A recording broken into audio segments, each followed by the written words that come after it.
Hey everybody, welcome back to ogresspeedshop. So today is going to be kind of a different day. We're getting caught up on projects, and the first one we did lawn. I guess it's not really a project, but it needed it, and it's only been a couple of days since I mowed it last time. It's just growing really fast right now, so I'm trying to keep ahead of the goat heads. But that was the first thing. Let's go ahead and get into what we're going to be doing today. So if y'all remember about a week or so ago that, or a couple of weeks actually, I thought I was going to put a high torque starter on the Firebird.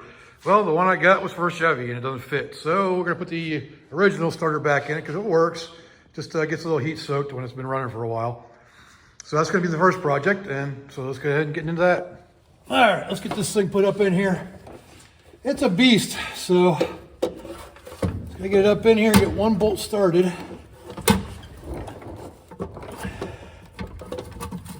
I'm going to get the inside one started first because of the shims. All right, so we want to get that first bolt started. If you look right here, you see how the shims have an open end on them? So you want those to go on the inside. So you got to thread them up in there, just on top of it.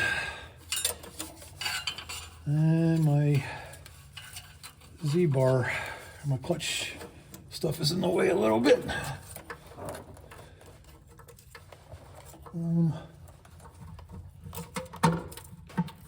There you go. Get it around the bolt and then get this outside one put in. That's simple. So we got the shims in there, got the bolts both started. Got her down. So that should be good. Now I need to put the cable on. We do that from the very front. Okay, first thing I'm going to work on is getting the actual ignition wire. All right, get the starter wire attached now. It's out of the way of any heat. I got to get the battery cable attached. There you go. Starter should be able to do starter things again now. Anyway, starter's back on. Let's get the battery hooked back up. So for mine, these side posts actually run the sniper. And if you remember from me taking it apart, I have would you be quiet? I have 2010 Camaro cables on here. So you need a 10 millimeter to tighten it down. All right, let's fire her up, make sure it works.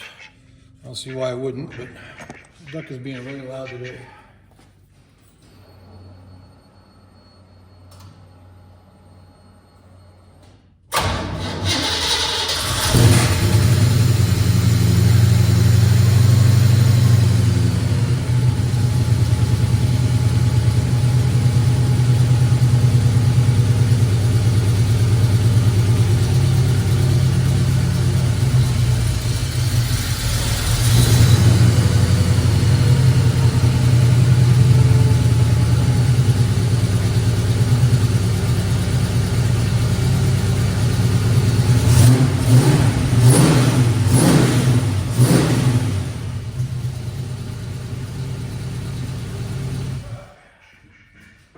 So that's back in action.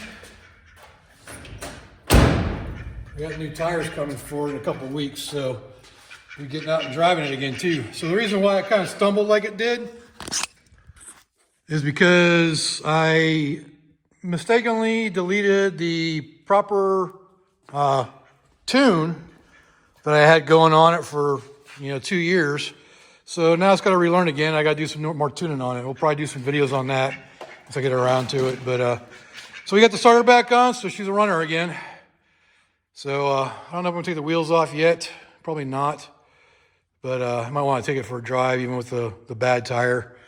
It's got one tire that's showing cord, so it's time for new ones. Let's see if I can figure out which one it is. I thought it was one of the front ones. Yeah, right there. So, but yeah. So that's one project down that we needed to do. All right, so we got the starter put back on there. She's back down on the ground. We may come back to this for another project. What it is the center section of my exhaust. I want to pull it off and look for pinholes because when I welded it up and I wanted to run it for a little bit to see if there's any holes in it. And it's been a year or so now that I put that on there. So it should have all the signs of any pinholes now. Some little carbon, you know, like little black spots that we can go back in there and seal them up. So we might come back to that. The next thing we're gonna do is get the Mustang up. I want to check the bearings, the wheel bearings and the axle bearings and the diff bearings, like the carrier bearings. So I keep hearing something that while we're driving and I want to figure out what it is. It sounds like bearing noise. So I don't know if it's an axle bearing or wheel bearing or carrier bearing. So that's what we're gonna look at. All right, let's check the first wheel here. And that bearing feels and sounds good. No play in it. Nope, that side's good. On to the next one. Wheel number 2, passenger side. Not a single noise. That thing is as smooth as they get. Nope. Yep, we're good on that side. So on to the back. All right, so I got the back supported now. And I did figure out that this thing does actually have a posi track, or in this case, I think it's called a track lock. But yeah, so that's pretty cool, even for a 6-cylinder. But what I'm listening for is a grinding. I hear a squawk, like a squeaking noise. And I know that they replaced the wheel seals or the axle seals on this, or so they said, the people we bought it from, because it was one of the ones on the driver's side was leaking. Kind of looks like that might have had something here too, but. And I'm gonna check the brakes to make sure, because that could just be the brakes scraping as well. But it is making some noise on this side. I'm gonna fire it up and run it in gear just to see if I hear it then.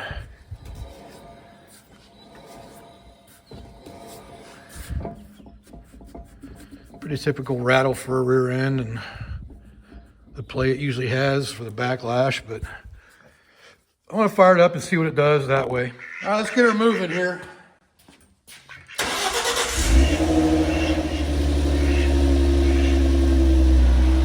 right, let's see if we can hear anything with the stethoscope here.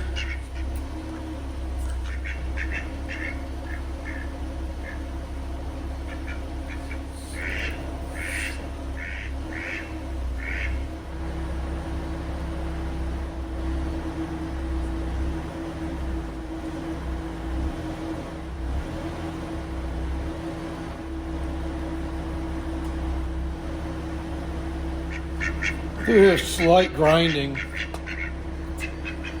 the axle bearings.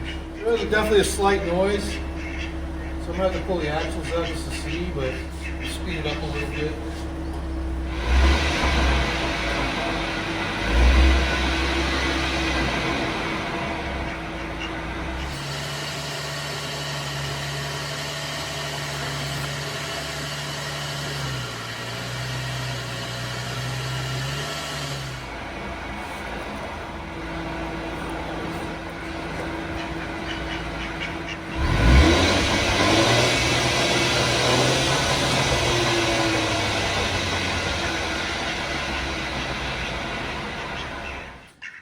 Definitely some noises there. I have to dig a little deeper.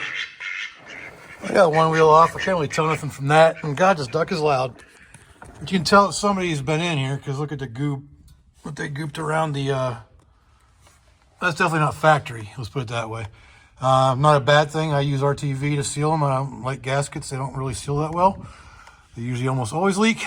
But definitely heard some noises coming from the pinion. But in order to look at everything, I have to pull the cover off, and I'm not ready to do that yet because this is my wife's transportation. So, but I'm just gonna get up underneath here and just check things manually for now. See what I hear. Like the drive shaft, it kind of seemed like it had a little vibration to it too, but I haven't felt that driving it, so I don't think that's really an issue. But I figured I'd check the U-joints and everything while I'm under here. But yeah. Definitely making some grinding noises, especially at higher speeds. All right, so we definitely got some bearing noise on this. That's going to be a different that's definitely a full video on that.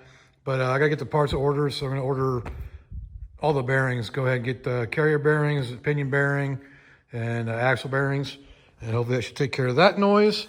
So on to the next project that we gotta do, which is gonna involve the truck. Now determined that we definitely need some bearings on the rear end of this thing, so I'm just gonna go ahead and get the kit. It comes with all the bearings you need, usually you know, carrier, pinion, and axle bearings. So we can get that, all of those coming, and that'll be a complete video we can do tearing that apart. But till then, we are going to get the truck in here and do some stuff on it now. All right, let's get the Mustang swapped out for the truck.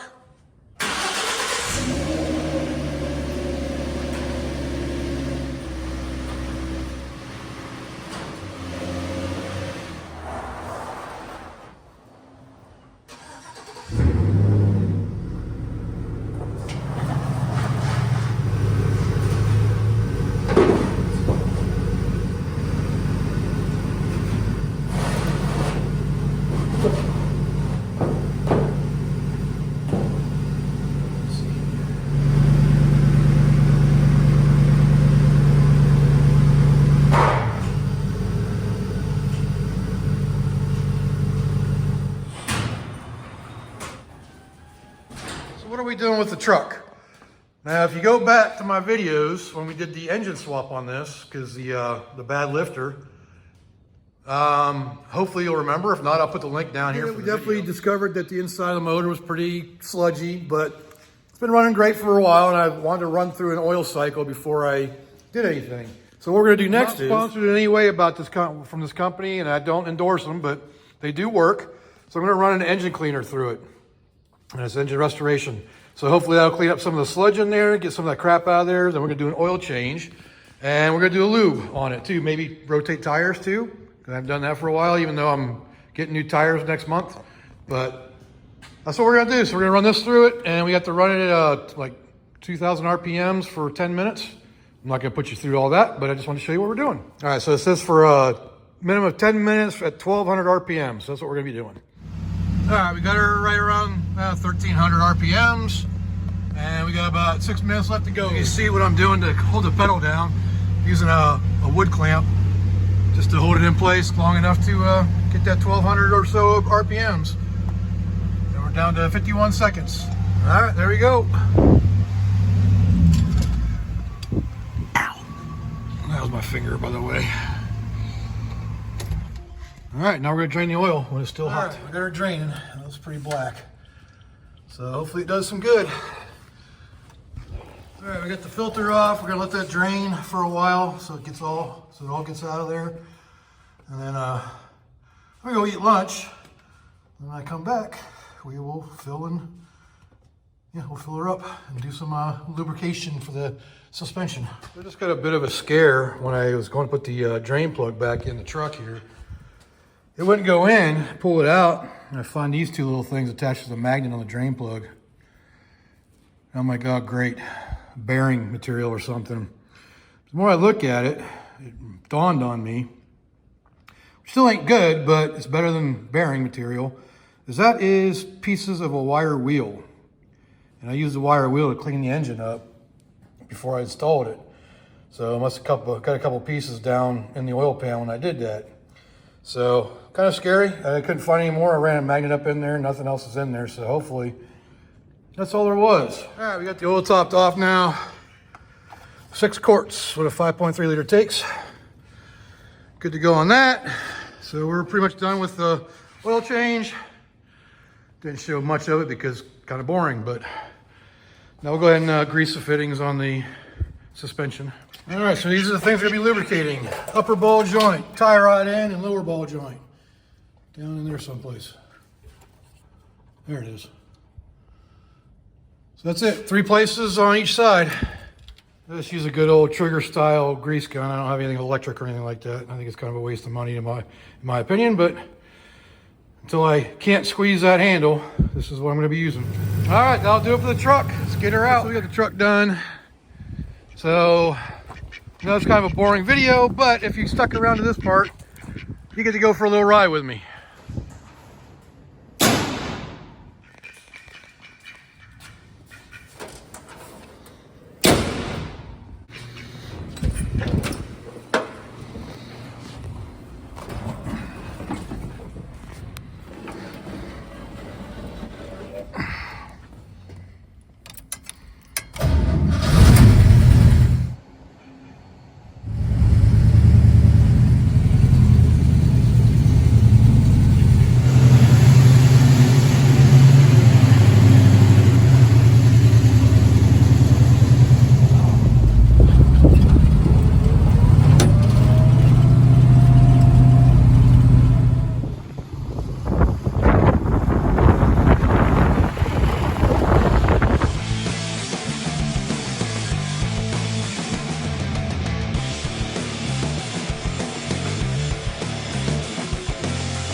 If you liked it, leave a like down there, leave me a comment, let me know what I can do better, and subscribe if you want to.